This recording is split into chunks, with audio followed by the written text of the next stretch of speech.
스포츠 현실과 미래 대안에 대해서 발전을 해 주시겠습니다. 큰 박수 부탁드리겠습니다. 안녕하십니까. 안녕하십니까.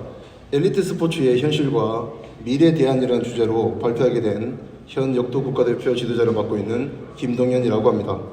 먼저 스포츠 주간 기념 학술 대회에 발제자로 설 수 있게 되어 큰 영광으로 생각하고 있고, 오늘 이 발제가 스포츠 선진국으로 나아갈 수 있는 계기가 될 수 있으면 하는 마음으로 발표를 준비하였습니다.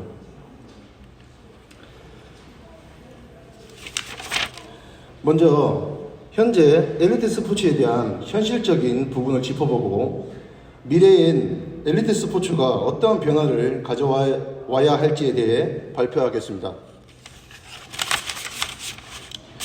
저는 살기 좋은 나라라고 떠올려 볼 때 가장 중요하게 생각하고 있는 부분은 바로 희망적인 나라라고 생각합니다.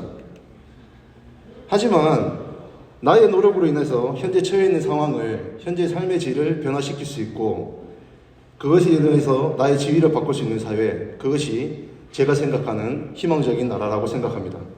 하지만 현재 사회는 사회 양극화로 인해서 빈부격차가 극심해지고, 과거엔 본인이 책을 읽고 열심히 공부해서 개과천선을 이룰 수 있었던 그런 시절이 지나고, 외부의 능력에 의해서 교육 상황도 많이 바뀌고 있습니다. 2020년 국민권익위원회 청년연수원이 조사한 결과에 따르면 56.6%가 개천에서 용이 난다라는 속담처럼 자수성가하는 것이 현재 사회에서는 어렵다고 답하였습니다.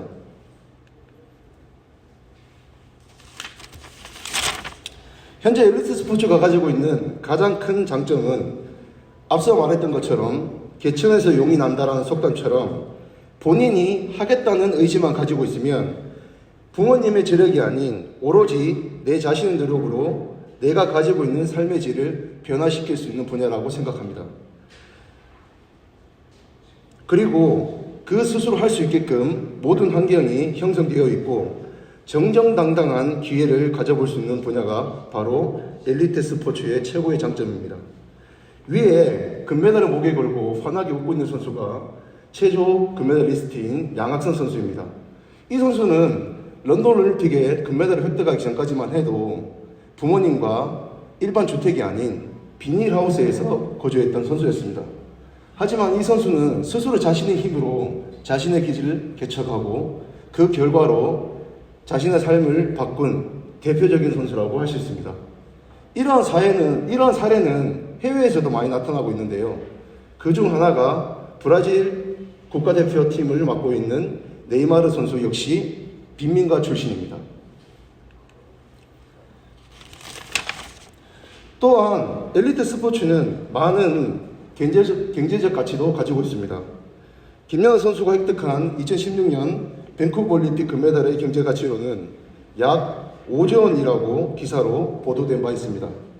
김연아 선수뿐만 아니라 2016년 현대경제연구원이 발표한 자료에 의하면 올림픽 메달 한 개의 가치는 약 2천억의 가치가 있다고 발표하였고, 그 가치된 수치 속엔 국민 통합과 사기 진작에 대한 항목도 포함되어 있다고 보도하였습니다. 2018년 1월 정현 선수가 한국인 최초로 호주 오픈에서 4강에 진출했을 때 이러한 효과가 나타났습니다. 테니스 동호인 인구수가 늘고, 그 다음에 그에 관련된 테니스 용품 업체의 매출이 급증하는 효과도 나타났습니다.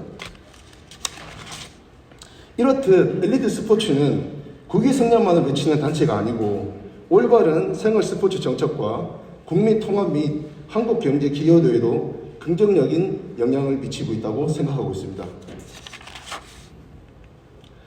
하지만 이러한 엘리트 스포츠 세계에는 많은 단점들이 존재하고 있습니다. 먼저 성적 지향적이고 강압적인 훈련 방식과 지도자의 체벌, 2019년 어린 시절부터 신석기 선수를 지도했던 코치의 성폭행 사건, 2020년 지도자의 폭행과 선수의 가혹행위로 고 최숙현 선수가 희생되었습니다. 오로지 국위선장이라는 이름 아래 운동만 하는 존재로만 육성되었던 엘리트 스포츠는 엘리트 스포츠의 변질된 모습이라고 할 수 있습니다. 그리고 운동으로만 전념하던 시간을 오래 보내다 보니 학업이 부진하게 되고 그 여파로 낮은 취업률을 기록하면서 사회의 문제로 떠오르고 있습니다. 현재 은퇴 선수 약 40%가 실직자로 생활하고 있다고 조사 결과가 나타났습니다.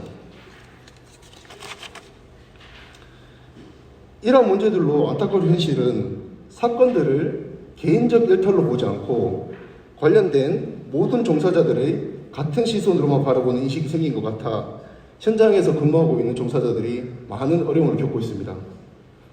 그 문제로 새로운 선수를 선발하는데 큰 어려움을 겪고 있고, 또한 부정적인 인식은 엘리트 스포츠의 합리적인 스포츠 정책을 수립하는데 큰 문제가 되고 있다고 생각됩니다.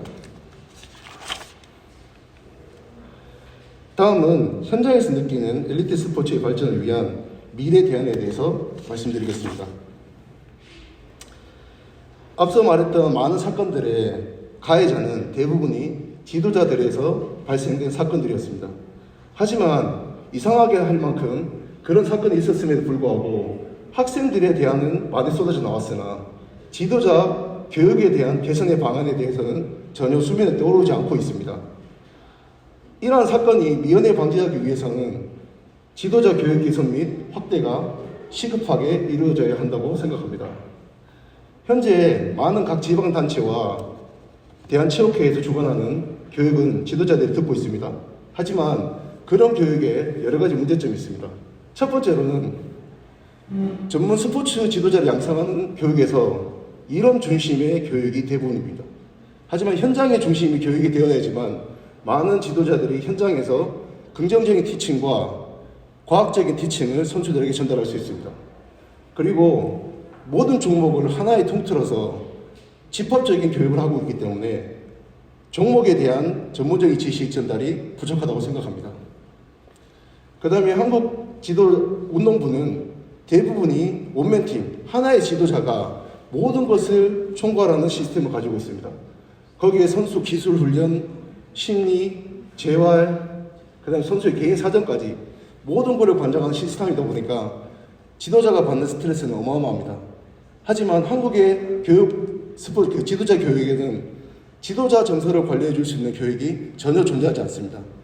그로 받은 스트레스는 전부 다 선수들에게 전달하게 되고, 그런 스트레스 많이 받은 지도자들은 좋은 티칭을 할 수 없기 때문에 이 부분은 시급하게 개선되어야 한다고 생각합니다. 그 다음에 한국에는 스포츠 지도자를 위해서 많은 자격증 제도가 있습니다. 그 중에서도 대표적인 것은 스포츠 전문 지도사라는 제도입니다. 이 제도는 현장의 지도자를 고려하지 않은 시스템이 존재하고 있습니다.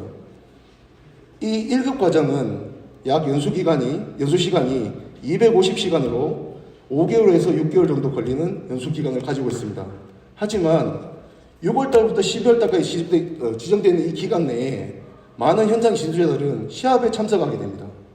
하지만 한국의 자격증 제도에서는 사적인 일이 아닌 공적인 일도 결석으로 처리가 되고, 그로 인해서 연수가 통과되지 못해서 자격증을 취득할 수 없는 제도로 마련되어 있습니다.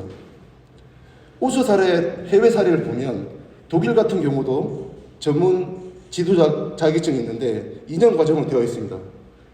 그들도 역시 현장 지도자로 구성이 되어 있기 때문에 현장 지도자가 시합을 나가게 됐을 때 2년의 과정을 기간을 늘려 3년을 가더라도 지도자가 올바른 교육을 받고 체계적인 시스템을 이용해서 자격증을 취득할 수 있는 기간을 늘려주는 방안이 마련되어 있습니다.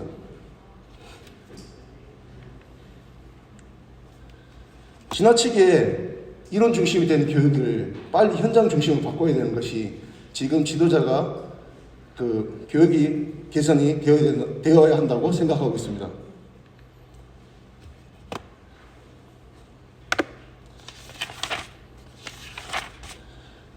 다음은 은퇴 선수들 취업률을 높이고 중도 이탈 선수들을 위한 공부하는 운동선수가 육성되어야 한다고 생각합니다.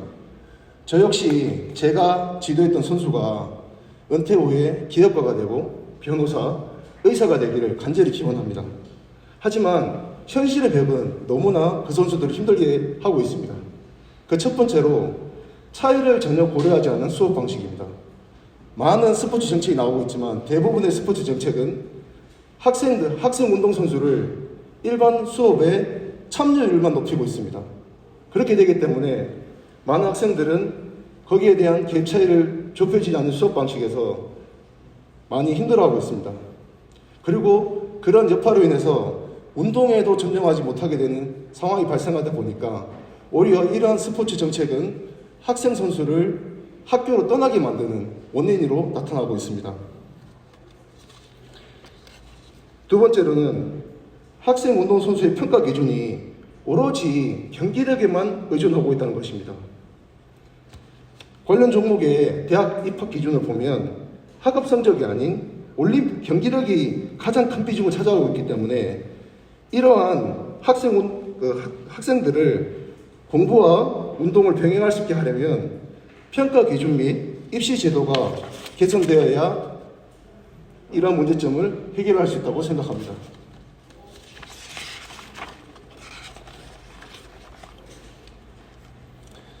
그리고 세 번째로는 일관적이지 못한 교육 정책이 있습니다.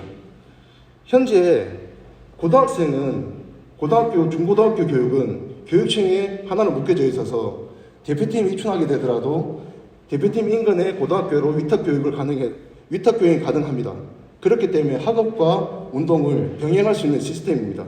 하지만 현재 지방에 있는 대학생들은 전혀 이 시스템을 누리지 못하고 있습니다. 대학은 각 단체로 이루어져 있기 때문에 교수의 제안으로 학생 선수가 입촌을 했을 때 교수의 허가가 떨어지지 않으면 이 선수는 대표팀에 입촌할 수 없게 되어 있는 상황입니다. 그래서 대학 학생 선수가 대표팀에도 올 수 있고 학업도 포기하지 않게끔 이러한 개선이 시급하다고 생각합니다.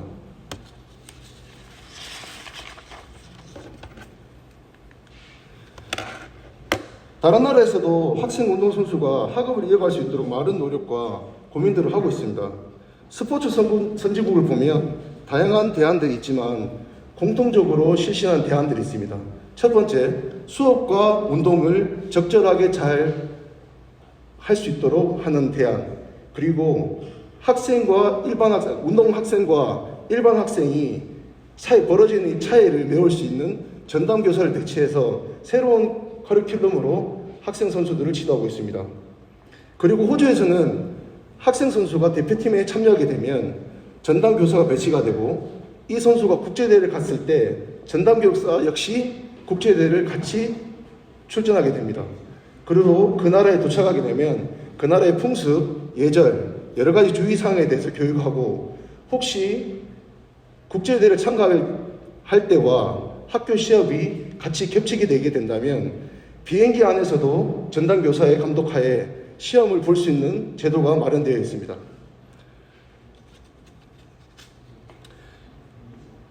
한국도 공부하는 운동선수를 만들기 위해서 현재 학업 수준 차이를 인정하고 그 차이를 메울 수 있는 현실적인 스포츠 정책과 평가 기준을 좀 더 포괄적으로 개선하여 공부하는 운동선수가 체육학과만이 아닌 다른 다양한 학과를 갈 수 있는 기준이 마련되어야 한다고 생각합니다. 그리고 이제는 엘리트 스포츠는 자본을 지출하는 단체가 아니라 자본을 끌어들일 수 있는 자생력 있는 단체로 거듭나야 한다고 생각합니다. 최근 일본은 스포츠 테크라는 분야에서 빠른 속도로 성장하고 있는데 그 성장 중심엔 메이저리그에서 활동하고 있는 오타니 쇼헤이 선수가 있습니다. 일본에서 선풍적인 인기를 끌고 있는 이 선수는 공을 던질 때마다 착용하고 있는 그래 보시는 저 검은색 밴드가 화제가 되었습니다.